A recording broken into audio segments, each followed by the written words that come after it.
مومنو، کیا تم امید رکھتے ہو کہ یہ لوگ تمہارے دین کے قائل ہو جائیں گے؟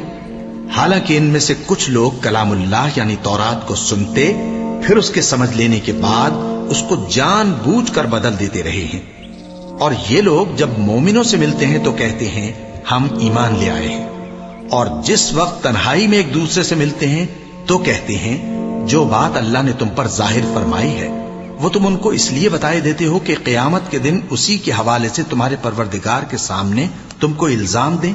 کیا تم سمجھتے نہیں؟ میرے رسول کریم صلی اللہ تعالی علیہ وسلم نے کچھ چیزوں سے پناہ مانگی ہے۔ خود حضور نے، رسول کریم علیہ الصلوۃ والسلام نے پناہ مانگی۔ حضور فرمانے لگے اے اللہ مجھے کنجوسی سے، بخیلی سے پناہ عطا فرما، اور حضور نے باقاعدہ پناہ مانگی ہے کہ اے اللہ مجھے ارذل العمر ہونے سے پناہ میں رکھ۔ جب عمر اتنی